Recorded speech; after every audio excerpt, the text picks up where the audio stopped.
Yang saya mau sampaikan adalah begini. Jawaban doa Tuhan sudah siapkan. Kapan Tuhan kasihnya, terserah Tuhan. Jawaban doa bisa iya, bisa tidak, bisa nanti dulu, atau bisa A dikasih B. Kapan Tuhan kasihnya, terserah Tuhan.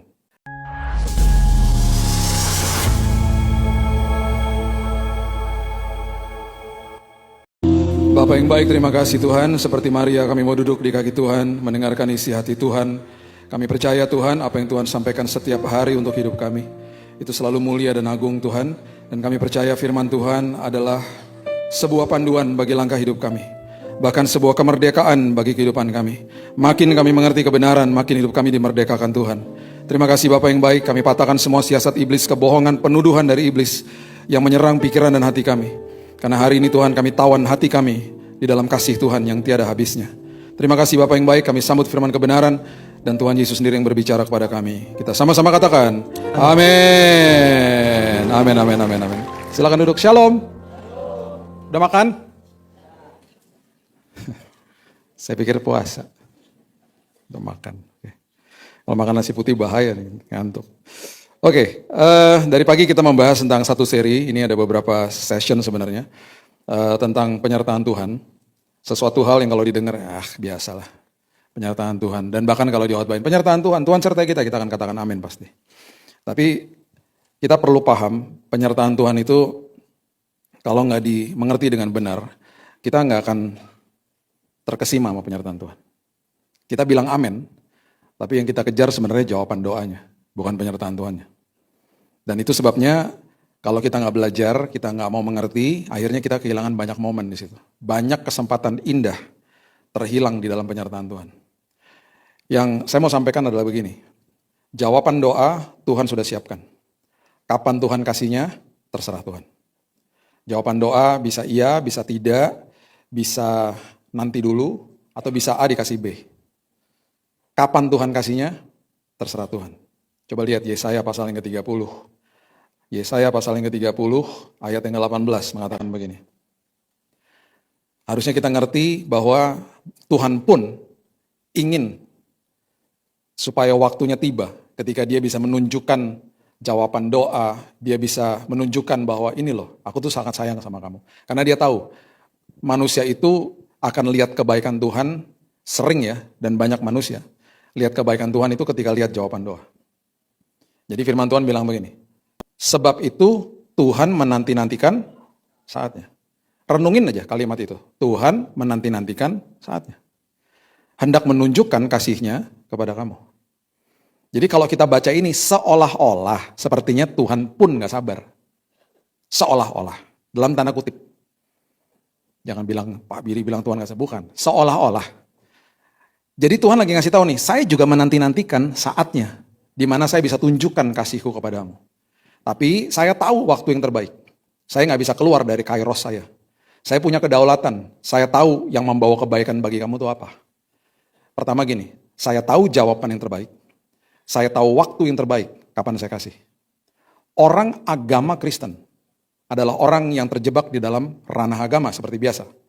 Kalau dia hanya ikut Tuhan di dalam ranahnya agama, dia akan kejar jawaban doa. Karena semua agama datang kepada sosok Tuhan yang lebih berkuasa dan dia menyatakan suatu keinginannya kepada sosok ini dan dia minta sesuatu. Dan ketika dia minta sesuatu, dia kejar jawaban doa. Pengikut Kristus atau yang disebut orang Kristen, bukan agama Kristen. Orang agama Kristen banyak. Orang Kristen gak sebanyak orang agama Kristen. Orang Kristen yang adalah pengikut Kristus, the follower of Christ, dia akan kejar penyertaan Tuhan selagi menunggu jawaban doa. Dia akan bilang begini sama dirinya, saya udah tahu kok, Tuhan pasti sudah menyediakan jawaban. Kapan dia kasihnya terserah dia. Dan walaupun dia kasih sekarang misalnya hari ini dan saya melihat, loh kok dikasihnya begini ya. Mungkin saat itu mungkin kita kecewa. Tapi kita akan sadar begini, gak apa-apa. Karena satu hari nanti aku akan tahu bahwa pemberian ini, yang hari ini mungkin aku tidak mengharapkan ini terjadi, itu pasti akan membawa kebaikan bagi saya.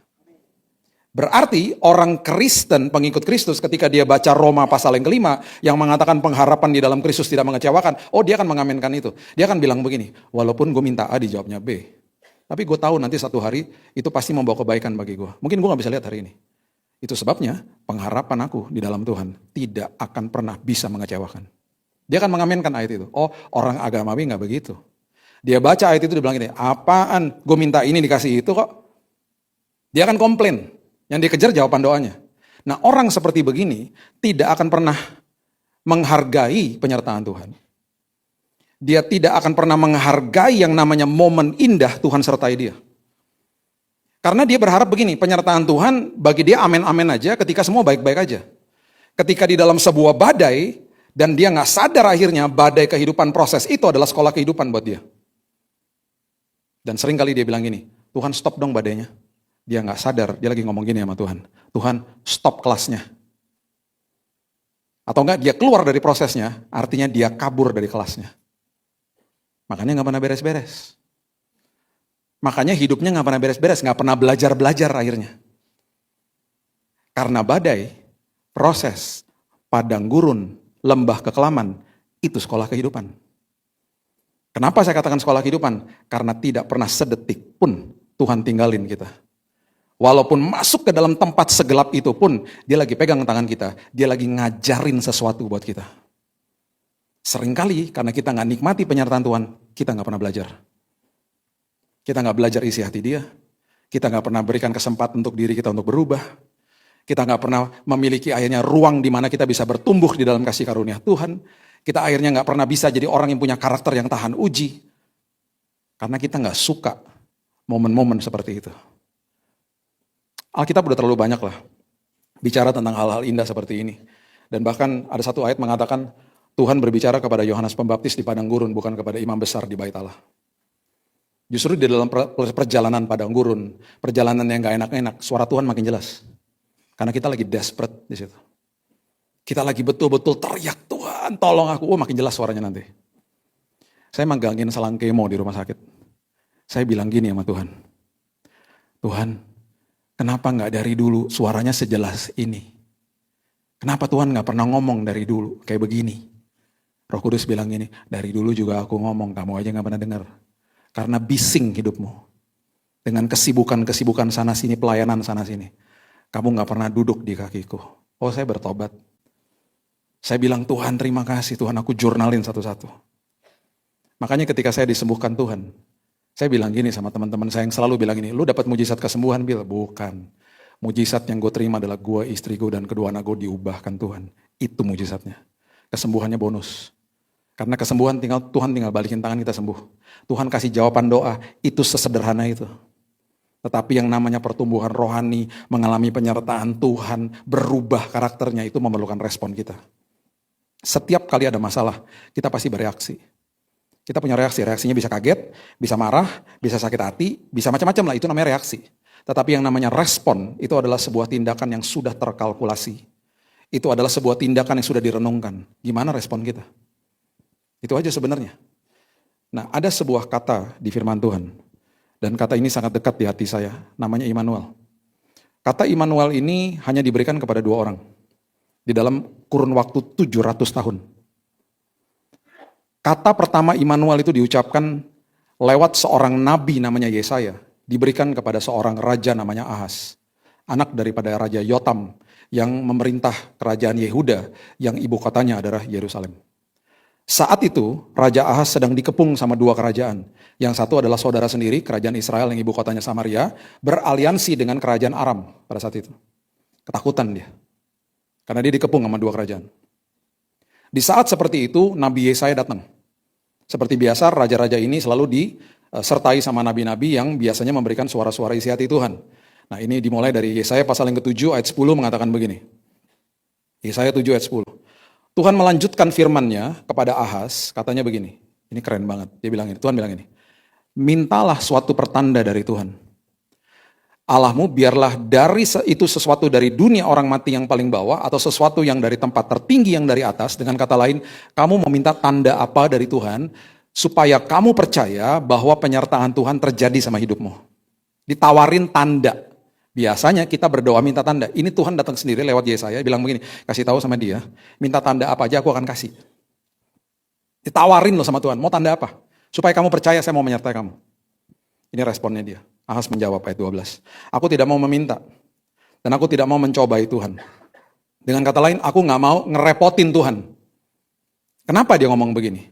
Rupanya pada saat itu, ada sebuah kerajaan adidaya yang sangat besar, yang sangat luar biasa perkasanya, namanya Asyur. Yang tentaranya ratusan ribu. Ketemu nih sama Raja Asyur bilang gini sama Aram, lu kenapa dikepung sama Aram sama Israel? Tenang, gue bantuin, dia bilang gitu. Gue aja yang bantuin. Apa nggak terkesima tuh dia? Wow, kerajaan terbesar, kerajaan yang paling ditakuti di zaman itu, di saat itu, mau nolong aku. Terus tiba-tiba ada seorang nabi datang, minta sama Tuhan aja, Tuhan yang mau menyertai kamu. Dia bilang ini, nggak usah ngerepotin Tuhan.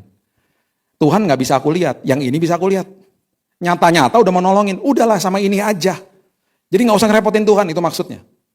Direspon lagi sama Yesaya. Baiklah dengarkan hai keluarga Daud. Ini karena dia keturunan Daud. Kenapa disebut keturunan Daud? Ini ada korelasinya dengan kisah-kisah selanjutnya. Belum cukupkah kamu melelahkan orang? Sehingga kamu melelahkan Allahku juga. Melelahkan orang itu maksudnya gini, kalau kita berbuat dosa, kalau kita berbuat sesuatu di luar rancangan Tuhan, kita pasti ngerepotin orang lain, kita pasti ngerepotin keluarga kita sendiri atau orang terdekat. Itu selalu begitu.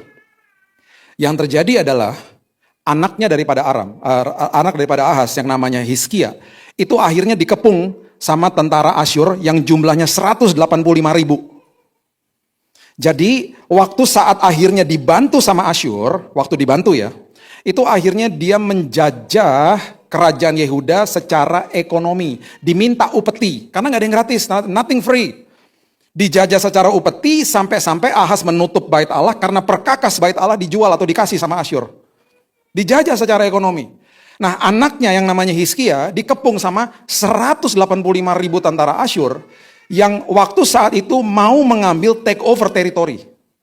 Itu makanya Yesaya bilang begitu, kamu nanti akan merepotkan orang, kamu nanti akan merepotkan keluargamu, kamu nanti akan merepotkan orang-orang yang ada di sekitarmu. Terjadi akhirnya. Terus dikatakan begini, nanti kamu akan melelahkan Allah juga.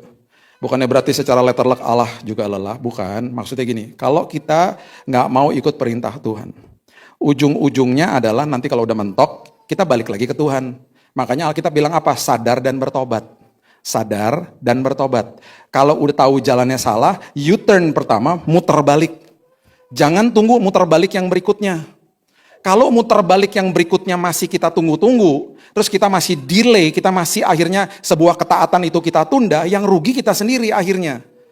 Kita akhirnya kedapatan kita rugi waktu, rugi tenaga, rugi segala-galanya. Itu yang terjadi. Dan akhirnya ayat 14 mengatakan begini, dan ini ayat yang sangat dahsyat. Sebab itu Tuhan sendirilah yang akan memberikan kepadamu suatu pertanda. Kalimat ini menyatakan begini, kamu ditawarin tanda gak mau. Tapi Tuhan, God will give it to you anyway. Tuhan akan memberikan kepada kamu, walaupun kamu gak minta. Sampai segitunya loh Tuhan. Saking dia mau nolongnya dan dia mau kasih tanda sama Ahaz. Nah, Nabi Yesaya bilang begini. Sesungguhnya, kalau saya bisa tambahkan ya, 700 tahun lagi dari hari ini, akan ada seorang perempuan muda yang mengandung. Karena Tuhan yang mau menolong hidupmu adalah Tuhan yang akan menjelma jadi manusia. Segitu perkasanya dia. Dia akan datang, mati dan bangkit. Menebus dosa manusia. Dan seorang perempuan muda akan mengandung dan melahirkan seorang anak laki-laki. Dan namanya disebut Immanuel. Yang artinya, God is with you. Tuhan menyertai engkau. Ditolak sama dia. Ditolak sama dia. Bapak Ibu, 700 tahun setelah itu, kata yang sama diberikan kepada seorang pria yang namanya Yusuf. Baca sama-sama saya di Matius pasal yang pertama. Udah kayak ibadah Natal aja, bahas Yusuf. Siapkan candlelight habis ini. Ya.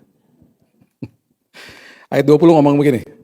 Tetapi ketika ia mempertimbangkan maksud itu, malaikat Tuhan nampak kepadanya dalam mimpi, pada Yusuf ya, dan berkata, Yusuf anak Daud, sama-sama keturunan Daud. Janganlah engkau takut mengambil Maria sebagai istrimu, sebab anak yang ada di dalam kandungannya adalah dari Roh Kudus. Ia akan melahirkan anak laki-laki dan engkau akan menamakan dia Yesus karena dialah yang akan menyelamatkan umatnya dari dosa mereka. Hal ini terjadi supaya genaplah yang difirmankan Tuhan oleh Nabi, kalau saya bisa tambahkan, Nabi Yesaya 700 tahun sebelum ini. Yang mengatakan bahwa sesungguhnya anak darah akan mengandung melahirkan seorang anak laki-laki dan mereka akan menamakan dia Immanuel. Dan kali ini disebut artinya Allah menyertai kita. Perhatikan ini baik-baik. Maria dihampiri sama malaikat. Malaikatnya masuk ke rumahnya. Dia ngelihat malaikatnya bukan penampakan, tetapi secara fisik mampir ke dia. Dan dikasih tahu perihal yang sama. Maria punya kesempatan mampir ke rumahnya Elizabeth, merenungkan apa yang malaikat itu datang kepada dia. Dan apa yang dia lihat secara fisik, itu sangat mudah untuk dipercaya. Yusuf enggak. Yusuf didatengin sama malaikat di dalam mimpi. Dan waktu didatengin di dalam mimpi, dikasih tahu hal ini, kita harus paham bahwa saat itu sebuah pertunangan itu sangat sakral. Dan kalau sampai terjadi kehamilan, itu secara Taurat dia layak dihukum rajam. Puji Tuhan, ada pemerintahan Romawi saat itu yang memiliki sebuah motto Pax Romana yang artinya udahlah damai-damai aja. Makanya Taurat-Taurat itu agak-agak diredam sama mereka. Yusuf menghadapi sebuah kenyataan hidup seperti itu. Sekarang bayangin aja kalau kita punya teman yang misalnya seorang pria, terus dia punya tunangan, terus tiba-tiba satu hari kita lihat tunangannya hamil, terus kita nanya sama teman kita bilang, bro, itu tunangan lo hamil ya? Terus dengan tenang ya dia ngomong ini, iya, dengan senyum lagi, tapi bukan dari gua. Terus dia tenang aja ngomongnya. Oh ya, dari siapa? Dari Roh Kudus. Kita kan ngomong apa? Lu coba cek deh, lo agak-agak lain nih hari ini ya. Either kita mikir dia sakit jiwa, atau ya pasti dia bohong lah. Dan itu yang dialami sama Yusuf, dan dia bilang, aku percaya Tuhan.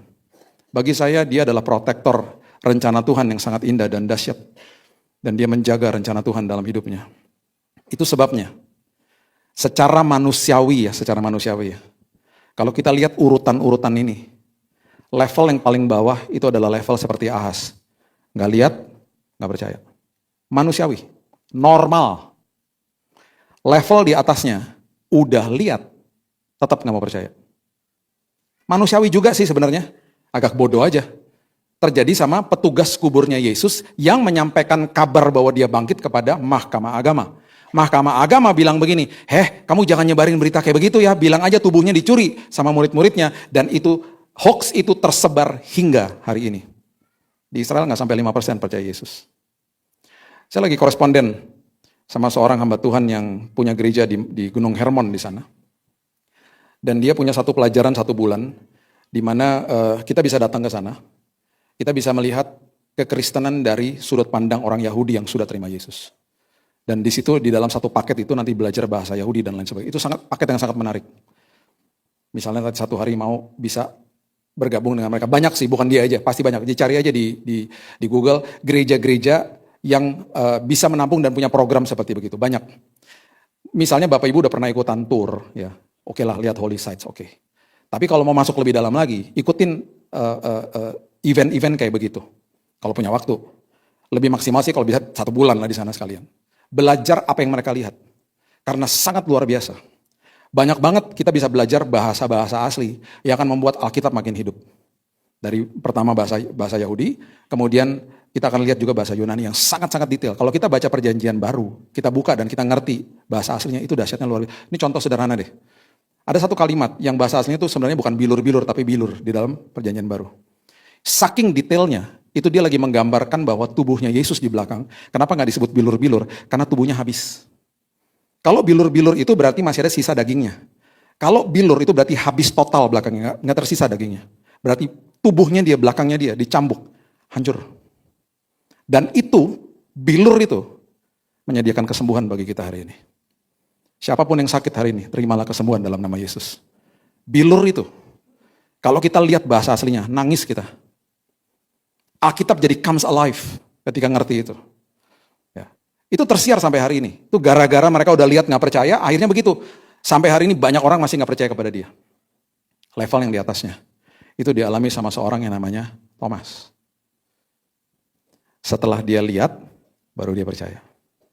Itu manusiawi juga sih sebenarnya. Ya, coba lihat Yohanes pasal yang ke-20, ayatnya yang ke-29 mengatakan begini. Yohanes 20 ayat 29, ini Yesus sedang berbicara kepada Thomas.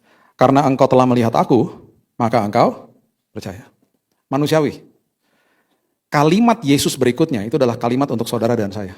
Ini level yang paling tinggi, level yang keempat yang paling tinggi. Dikatakan begini, berbahagialah mereka.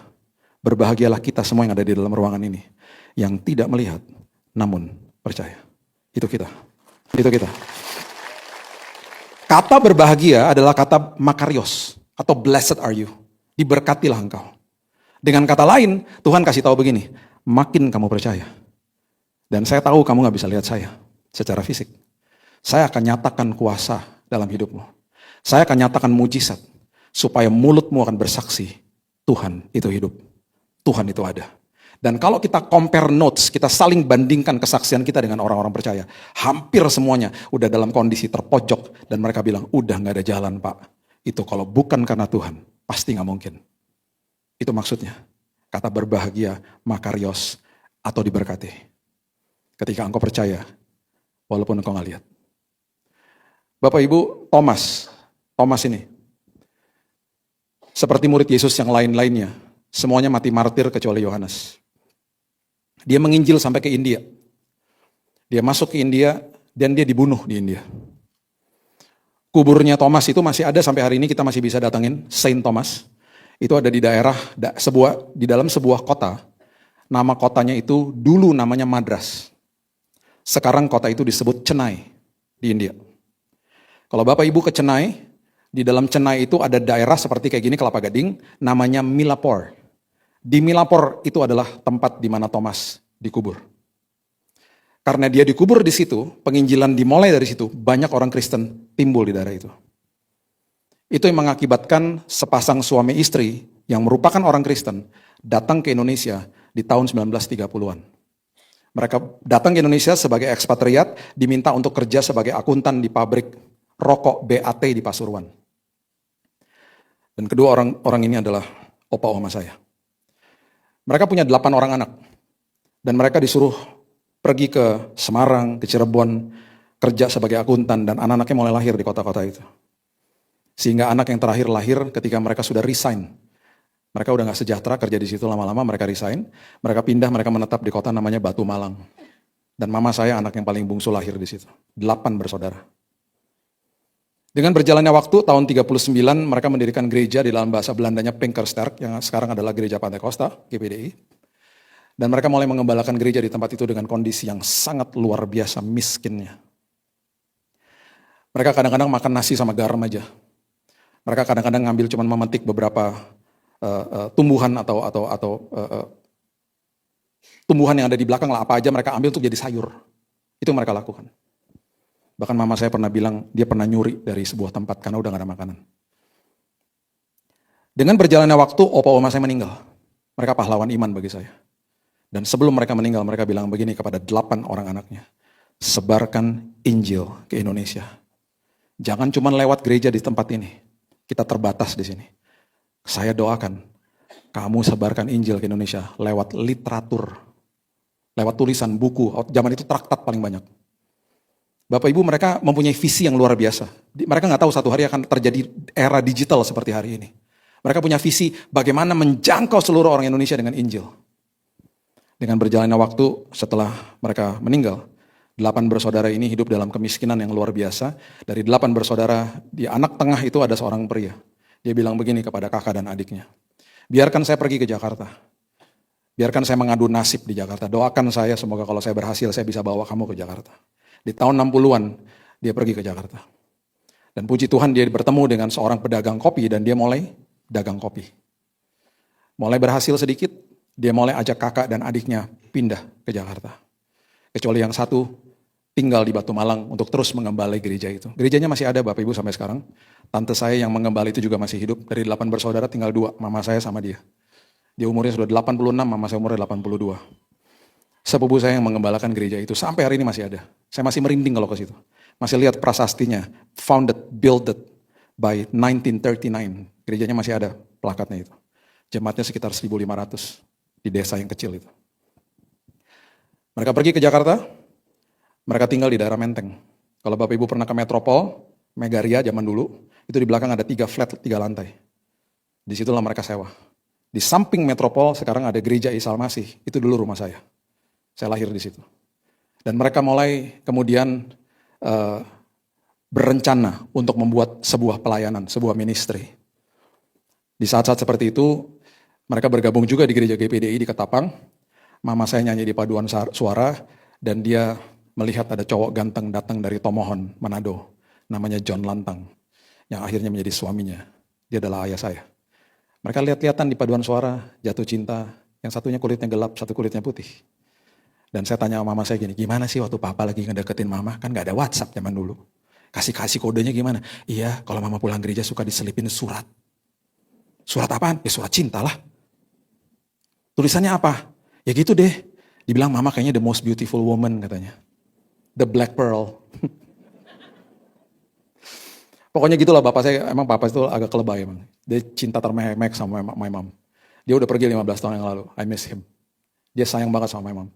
Dan saat itu ketika akhirnya dia masuk ke dalam keluarga, dia bantuin om saya untuk usaha kopi. Bapak Ibu di tahun 67 keluarga ini berembuk kakak beradik. Mereka bilang gini, yuk kita dirikan ministry. Kita teruskan apa yang opa, oma, apa yang orang tua mereka katakan. Sebarkan Injil lewat literatur. Mereka mendirikan yayasan namanya Immanuel. Bapak Ibu mungkin pernah ke toko buku Immanuel, itu adalah mereka dirikan tahun 67. Di bawahnya ada penerbitan, ada sekolah yang masih kita lakukan di Batu Malang dari TK sampai SMA. Dan ada satu divisi yang membantu hamba Tuhan di daerah sudah 58 tahun. Setiap bulan kami bantu hamba Tuhan. Dan mereka bilang begini, kita nggak boleh minta-minta sama orang. Kita harus punya bisnis yang bisa menghasilkan uang, dan uang itu kita salurkan kepada hamba Tuhan. Dan juga buat kita hidup, katanya mereka begitu. Mereka lakukan itu, mereka lakukan dari tahun 67, dengan keuangan yang sangat seret. Tiba-tiba satu hari, di tahun 71, di kantor, jadi gini, mereka dagang kopi, uangnya untuk bayarin toko buku. Nyetakin buku sedikit-sedikit, karena uangnya juga pas-pasan. Tiba-tiba di kantor kecil itu, kantor yang mereka lagi dagang kopi, mereka dapat telex. Adik-adik yang nggak ngerti telex nanti di YouTube aja ya, lihat telex. Telex itu kayak mesin ketik gitu ya. Jadi kalau dapat berita dari luar negeri kan belum ada fax, belum ada email, belum ada telepon genggam. Dia akan masuk beritanya, dia akan nulis sendiri. Kita jadi baca begini. Terus kadang-kadang nyetop dia karena hang gitu. Ya, baru cuma setengah beritanya. Terus terusin lagi. Kita baca lagi. Oh, oke. Terus baca lagi. Oh, gitu-gitu. Terus kalau nggak ngerti kita balesin lagi. Agak lama deh pokoknya.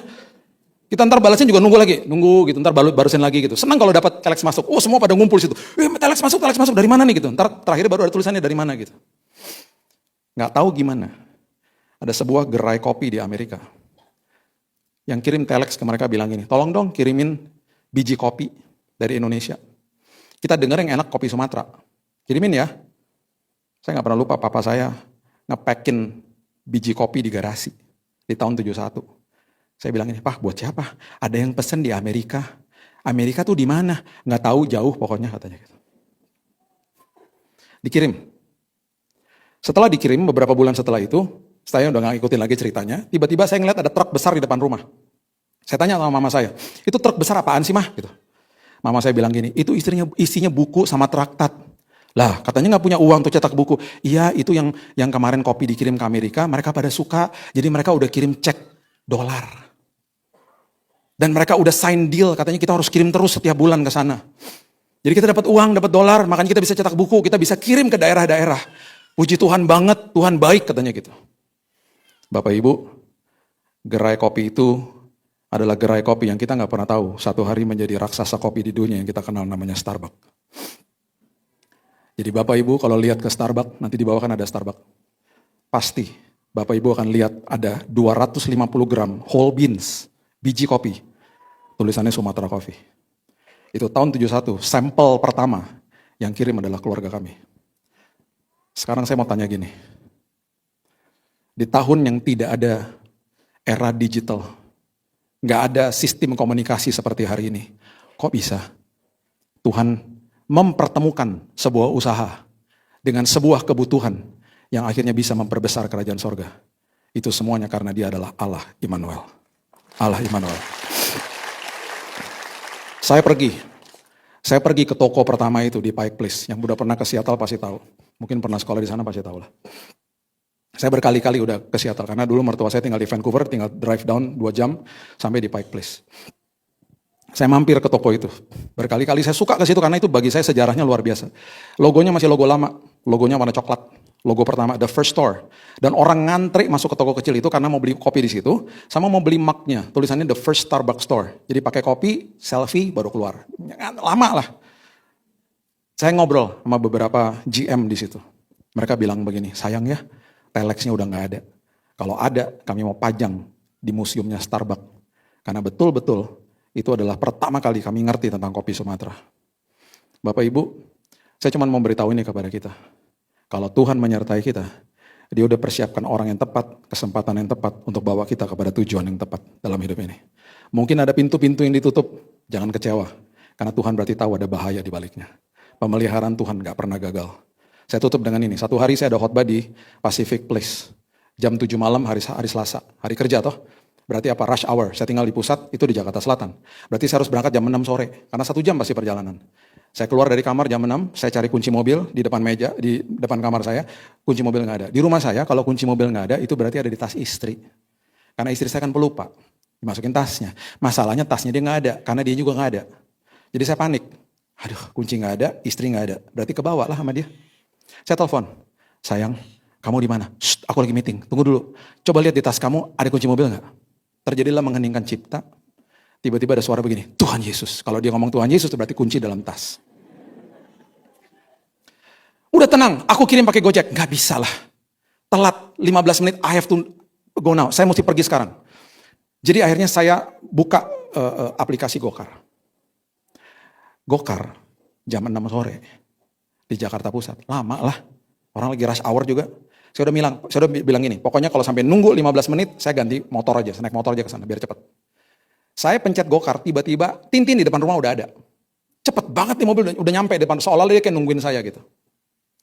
Saya masuk ke mobil itu, tiba-tiba masnya ngeliatin saya begini. Dia sampai pegang HP, dia ngeliatin saya begini.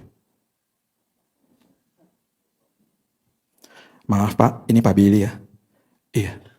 Kenapa Pak? Terus dia nangis. Puji Tuhan Pak, saya baru nonton khotbah Bapak nih, baru dikirimin sama keluarga saya Pak. Ini Bapak kan Pak? Iya, itu gua tuh, iya. Pak, saya lagi banyak masalah, Pak. Oh, Tuhan baik. Terima kasih Tuhan. Dia begini-begini. Makasih Tuhan, Tuhan kirim Pak Billy ke mobil saya. Pak, saya butuh di konseling, Pak. Mas, jalan, Mas. Gue telat nih, jalan, Mas. Tapi selama perjalanan kita konseling boleh? Boleh, sambil jalan. Selama perjalanan dia nangis di mobil. Sampai berkali-kali saya bilang, Mas, lihat depan, Mas. Jangan lihat saya, lihat depan. Singkat cerita, kita sampai di Pacific Place jam 7 kurang 5. Saya bilang gini sama dia, masuk aja ke basement. Kenapa Pak? Kita biar ada waktu berdoa sebentar. Di lobi ntar diusir satpam, masih ada waktu nih, udah turunnya ke bawah. Turun ke bawah, kita berdoa. Saya senang, dia senang. Saya diberkati, dia diberkati. Tuhan negur saya juga. Bill, kalau ada pintu ditutup, berarti saya punya maksud yang indah buat hidupmu. Saya mau pertemukan kamu dengan dia, dan saya mau pertemukan dia dengan kamu. Terus saya tanya sama dia, Mas, tadi kan saya pencet tuh aplikasi. Kok Mas tiba-tiba bisa di depan rumah, gak sampai semenit loh Mas, tiba-tiba Tintin di depan rumah gitu. Kok bisa Mas? Pak, tadi saya baru dropin ibu-ibu di sebelah rumah Bapak. Terus saya bilang gini, lah sebelah rumah gue tuh rumah nyokap gue, rumah mama. Ibu yang tua apa yang muda? Yang muda, itu berarti istri adik saya. Oh gitu Pak, iya baru dia turun tiba-tiba aplikasinya saya bunyi sebelah rumah Bapak. Kok bisa pas gitu ya Pak? Tuhanlah yang pertemukan kita, saya ngomong gitu. Terus saya juga cerita, saya juga gitu tadi Mas. Kunci mobil saya dibawa istri, sampai bisa kita dipertemukan Tuhannya luar biasa kan ya. Udah saya masuk ibadah, dia pulang. Istri saya feel guilty dong. Udah ntar aku yang jemput katanya gitu. On the way pulang saya cerita. Terus dia bilang gini, tuh kan makanya. Kalau kunci di dalam tas saya, Tuhan punya maksud. Jangan marah-marah. Kayak gitu juga kali Cuman itu saya mau sampaikan hal sederhana. Mungkin ada pintu ditutup, senyum aja. Karena Tuhan tahu yang terbaik toh buat kita. Karena penyertaannya gak pernah gagal. Karena dia lebih tahu kan, dia maha tahu, maha hadir, maha kuasa. Dia tahu kalau ada bahaya di balik pintu itu, kita ngucap syukur aja. Jadi kalau ada delay dalam hidup kita, tenang. Orang Belanda bilang rest, tenang. Tenangkan jiwamu. Saya percaya saya sedang berhadapan dengan orang-orang yang sangat diberkati Tuhan. Karena kita semua adalah orang-orang yang percaya penyertaan Tuhan dalam hidup ini. Amin. Yes, berikan tepuk tangan buat Tuhan kita. Bapak yang baik, terima kasih Tuhan buat siang yang indah ini. Aku percaya bahwa pemeliharaan Tuhan, penyertaan Tuhan gak pernah gagal. Kami percaya Tuhan luar biasa, Tuhan indah bagi kami. Dan apapun yang Tuhan sudah siapkan bagi kami, itu sangat-sangat ajaib. Tidak terpikirkan Tuhan dalam pikiran kami, karena rancangan Tuhan selalu agung dan indah bagi kami. Kami serahkan hidup kami, masa depan kami dalam tangan Tuhan. Pemeliharaan Tuhan selalu nyata. Tolong kami supaya kami menghargai penyertaan Tuhan. Karena penyertaan Tuhan itu di dalamnya mengandung hal yang sangat hebat. Kami diubahkan, kami bertumbuh, kami menjadi karakter yang tahan uji, kami mengalami keintiman sama Tuhan. Terima kasih Bapak yang baik, meteraikan firman ini, karena kami juga sudah dimeteraikan sama Roh Kudus. Di dalam nama Tuhan Yesus kami berdoa, kita sama-sama katakan, amin. God bless you.